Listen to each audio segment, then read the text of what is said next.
Assalamualaikum warahmatullahi wabarakatuh. Selamat malam semua di bidang ini Rahayu yang kami hormati dan kawan-kawan yang terus membersamai KPK dalam kinerja-kinerja pemberantasan korupsi. Pada kesempatan kali ini akan menyampaikan perkembangan penyidikan perkara dugaan tindak pidana korupsi terkait dengan pengadaan proyek di DJKA, Jenderal Kereta Api, terkait dengan penahanan tersangka. Sebelum kami menyampaikan secara lengkap terkait dengan konstruksi perkara dan pihak-pihak yang dilakukan penahanan, kami akan menghadirkan tersangka yang akan dilakukan pada hari ini. Kami persilakan.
Cukup teman-teman?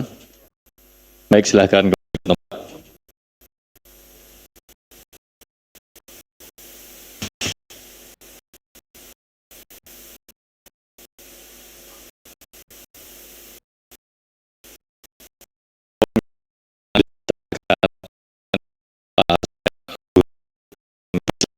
Jelaskan lengkap konstruksi perkara dalam tindak pidana korupsi terkait dengan pengaturan pemenang pelaksanaan proyek DJKA di wilayah Medan.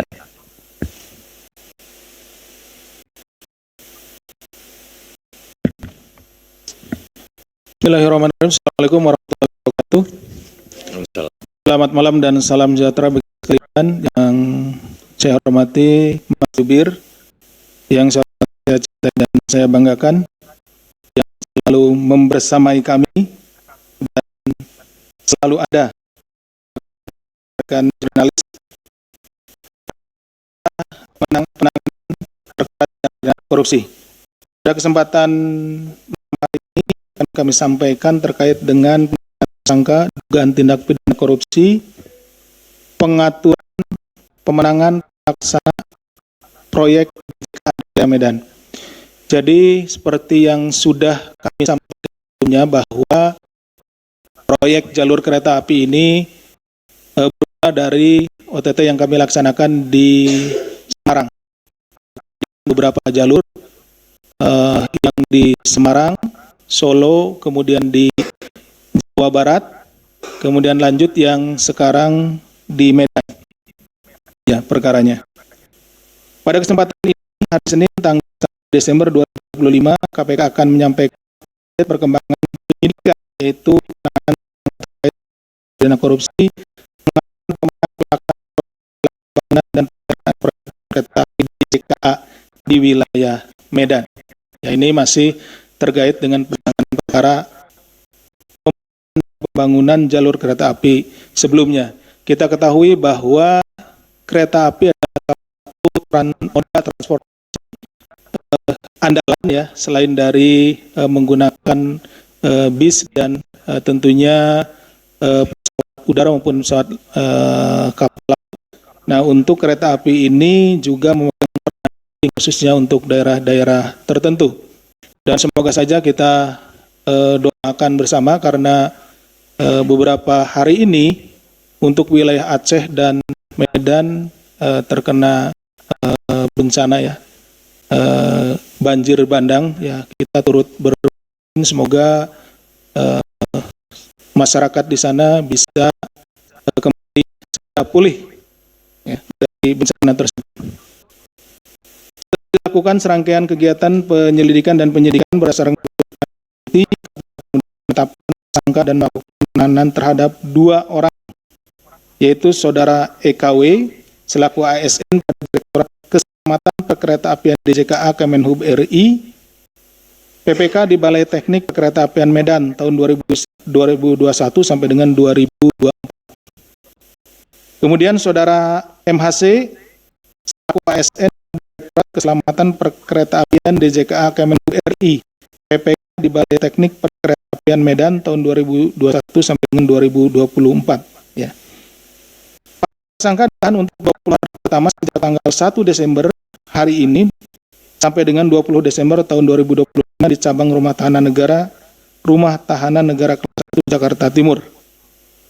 Adapun konstruksi sebagai berikut, terdapat beberapa perbuatan pengkondisian yang dilakukan oleh MHC beserta staf yang membantunya terkait paket-paket pekerjaan yang menjadi kewenangan sebagai PPK. Jadi PPK memiliki kewenangan dalam pengkondisian dalam paket-paket pekerjaan ya. Salah satunya perbuatan penyimpangannya itu pengkondisian. Itu tidak terjadi. Yaitu pembangunan MPLS dan JLKAM baik dengan berkoordinasi bersama Pokja, paket pekerjaan JLKAMB, maupun dengan modus kegiatan asistensi di beberapa lokasi. Dilakukan asistensi ke beberapa pihak yang dipusatkan di beberapa lokasi, nanti kami sebutkan. Itu sebetulnya asistensi adalah untuk pengkondisian lelang belum atau pada saat proses lelang. Jadi dari sejak awal memang sudah dikondisikan siapa yang akan menjadi pemenang dari proyek pembangunan dan pemeliharaan jalur kereta api di wilayah Medan. Seperti itu. Baik MHC selaku PPK sekaligus selaku Direktur Prasarana memberikan arahan kepada Ketua Kelompok Kerja atau berupa list atau plotting penyedia jasa akan dimenangkan lelang sebagai atensi. Jadi para pemenang lelang itu sudah ditentukan di awal, dibuat listnya oleh kemudian Ketua Pokja itu diberikan listnya ini yang nanti akan jadi pemenang. Pada akhir tahun 2021 sebelum pelaksanaan lelang JLKAMB 1 dan 6 lokasi di sebuah hotel di Kota Bandung.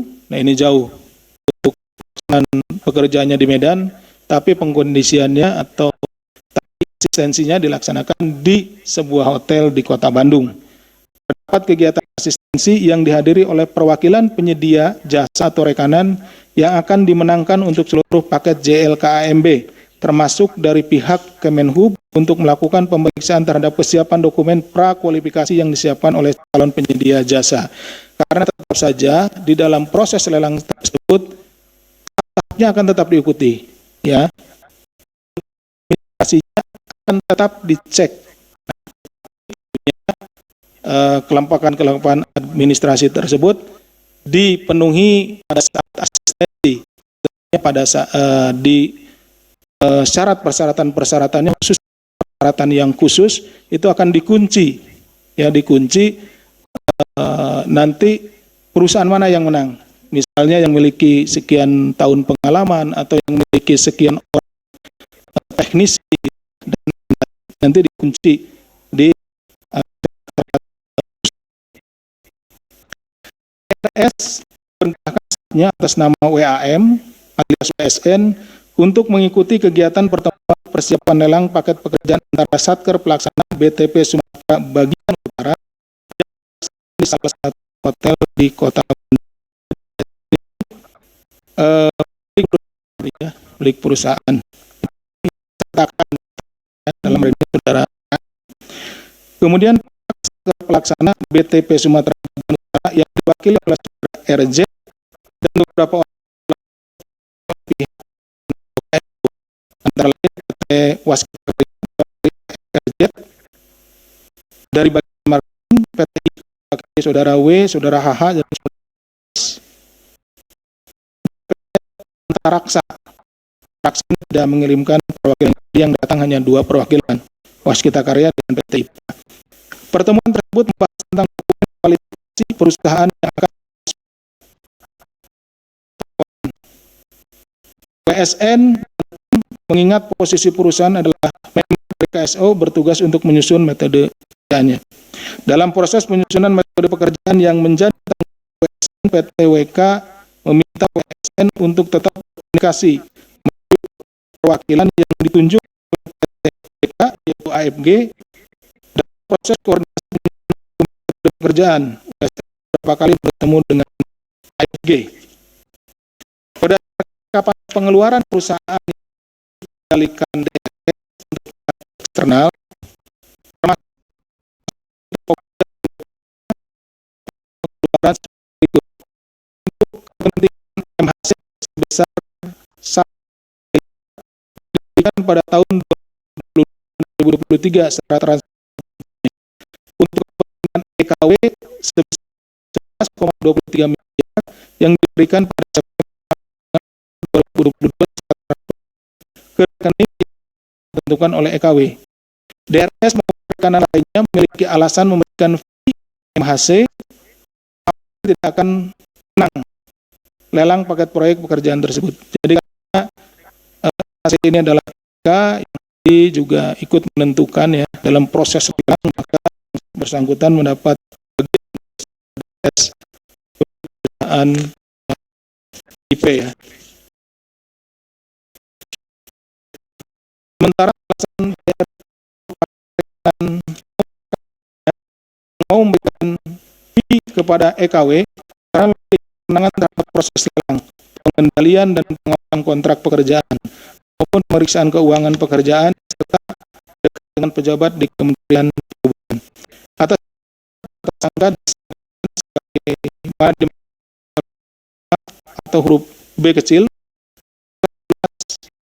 Undang-Undang Nomor 31 Tahun 1999 sebagaimana telah diubah dengan Nomor 20 Tahun 2000 Nomor 31 Pemberantasan Tindak Korupsi satu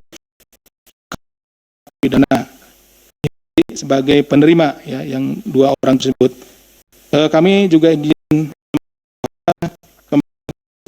terkait dengan masalah ini, JKI merupakan kelanjutan dari tantangan yang beberapa ruas kereta yang ada di Jawa Tengah, kemudian juga di Sumatera, ya,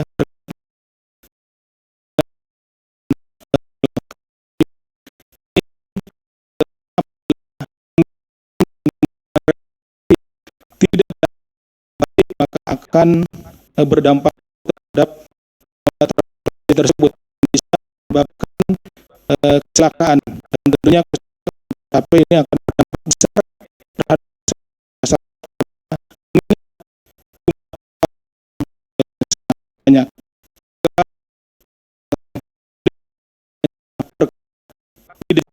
Ini pembangunan maupun pemeliharaan dan sarana dan lainnya bisa baik dan DJK atau PT KAI bisa kami sampaikan. Terima kasih kepada Mas Jubir. Baik, terima kasih Pak. Penahanan tersangka dalam perkara pengadilan saudara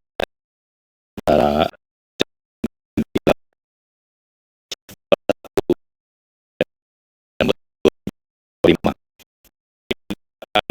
Sesi tanya jawab terkait dengan perkara ini untuk sesi 1.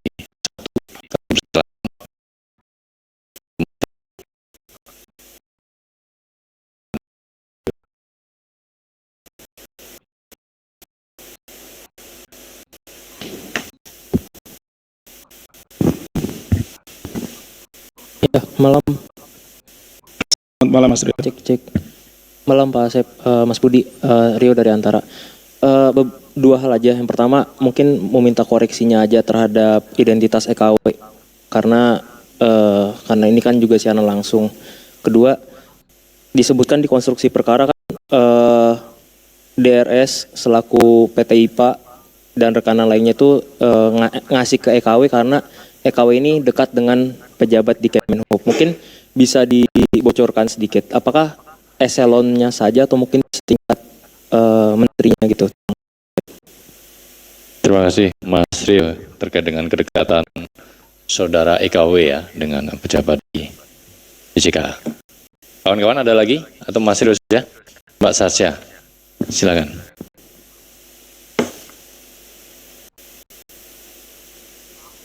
Malam Pak Asep, Mas Budi.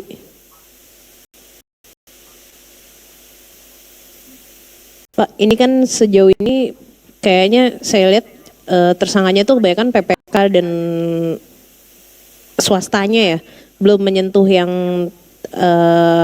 di high levelnya gitu. Pertanyaannya, ini sebenarnya KPK belum mengendus ke high levelnya gitu, misalnya kayak yang tadi disebut sama Rio, semacam dirjen atau menterinya atau gimana sih Pak, atau ada kesulitan apa gitu karena ini terlalu luas atau gimana? Itu aja sih Pak, makasih. Baik, terima kasih Mbak Sasya. Ada lagi teman-teman? Supaya kita tuntaskan untuk perkara ini. Ya.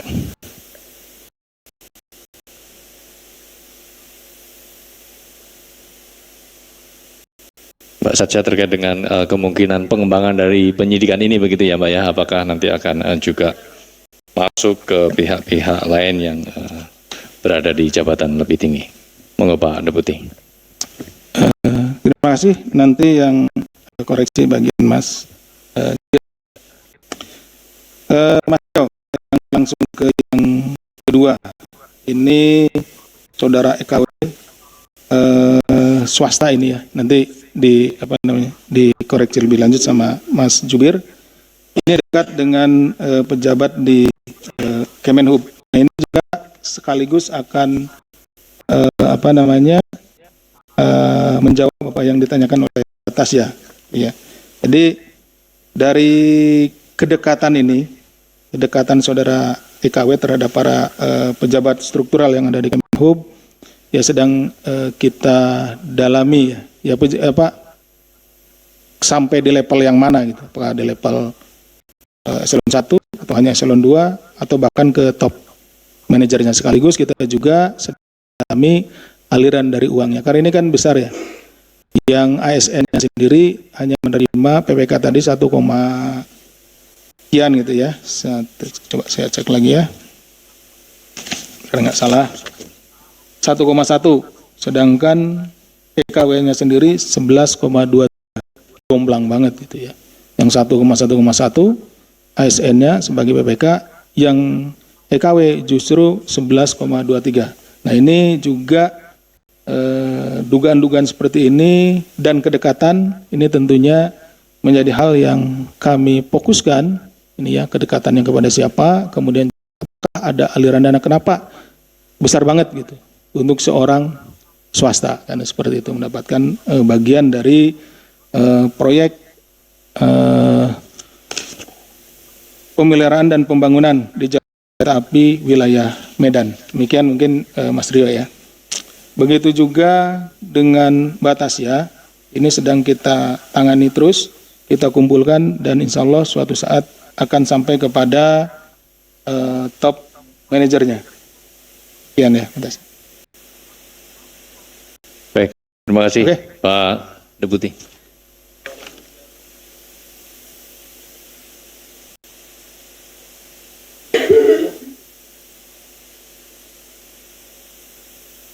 Nggak ada di Sulawesi juga.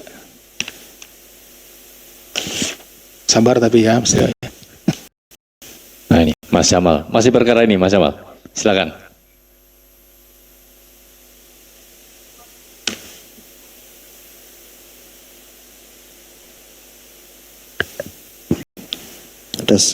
Terima kasih Mas Jubir, Pak Asep. Ya, Mas Jamal. Ada beberapa pertanyaan nih Pak.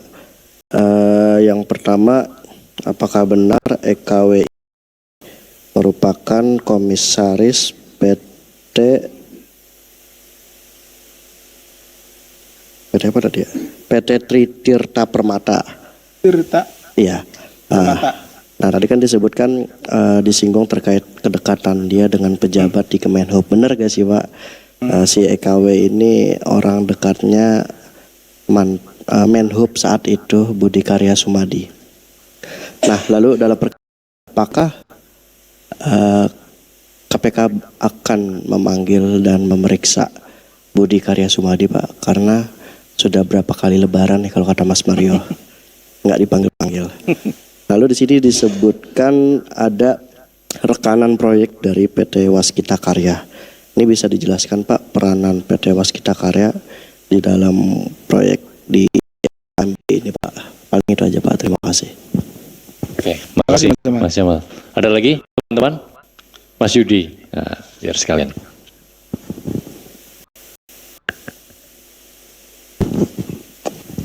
Selamat malam Pak Asep, Malam Mas Budi. Budi. Izin Pak, ini kan lanjutan perkara yang Semarang ya. Terus kasus yang Semarang dan Jawa Timur itu perkaranya penetapan tersangkanya udah selesai atau belum? Karena kan Pak Isyo belum jelas tuh.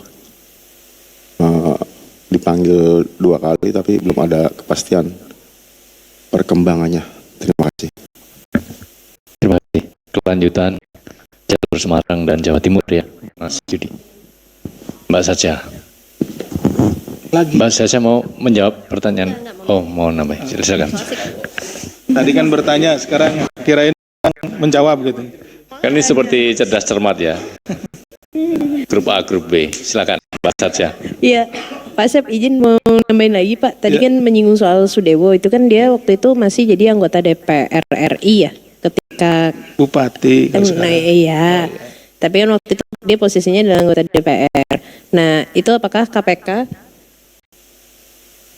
mengendus adanya plotting ke komisi terkait perhubungan ini gitu Pak?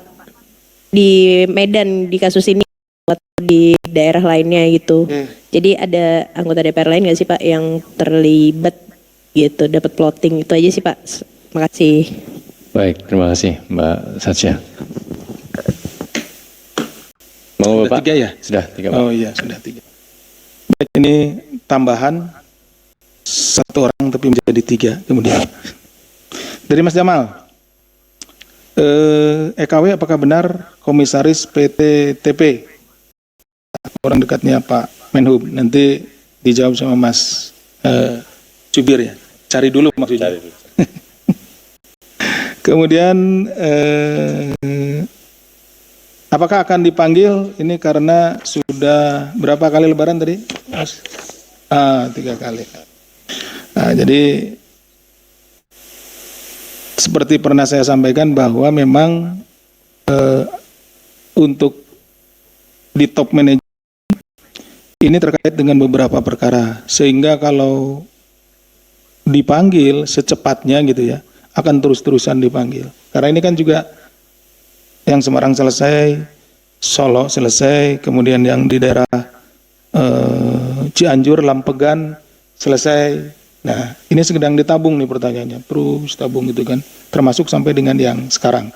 Nanti juga di jalur yang tadi ditanyakan oleh Mas itu kan di Sulawesi. Nah, kita akan tanyakan juga, karena terkait kan muaranya begini, dari bawah muaranya kan tentu ke top manajernya, seperti itu ya. Sabar, Mas Jamal ya. Kemudian PT WK, ini fungsinya seperti apa? Sebetulnya 3, ya. Tadi itu kan 3. Jadi untuk lelang itu ada 3 perusahaan gitu ya. Nanti akan bidding 3 perusahaan itu sebetulnya. Nah, yang kami temukan sejauh ini memang dari perusahaan-perusahaan ini ya bergilir gitu kemenangannya. Bergilir ya. Ini yang kami temukan ya. Jadi pengadaan yang ini perusahaan A, nanti pengadaan yang lain lagi pemenangnya perusahaan B, nah, ada lagi nanti perusahaan C ya.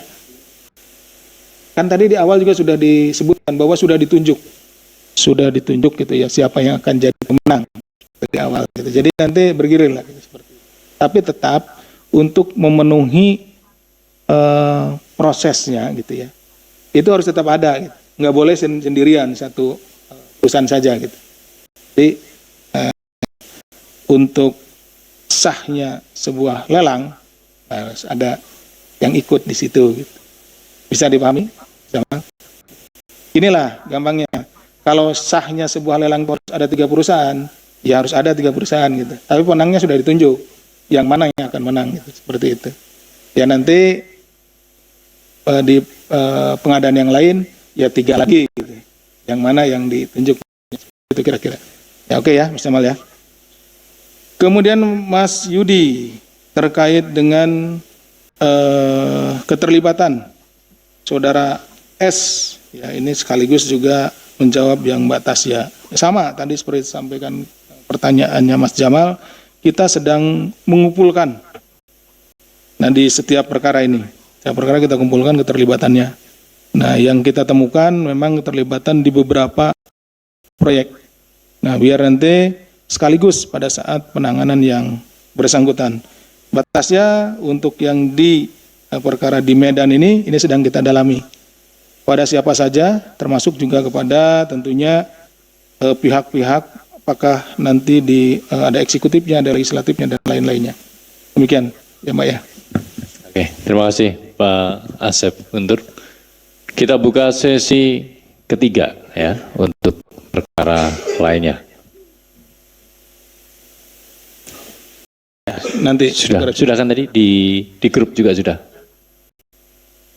Oh siaran langsung yang di sana. Iya. Oh ya. Langsung. EKW statusnya sebagai wira swasta dalam konstruksi perkara ini. Saudara EKW punya kedekatan dengan beberapa pejabat di DJKA sehingga secara non teknis ya dianggap bisa mempengaruhi proses-proses pengadaan. Ya, oleh karena itu pihak-pihak rekanan gitu ya, melihat saudara EKW ini punya posisi strategis untuk menentukan rekanan siapa-siapa yang akan dimenangkan dalam sebuah proyek pengadaan. Apa ya istilahnya kalau seperti itu? Teman dekat. Teman dekat. Teman dekat. Teman dekat. Baik.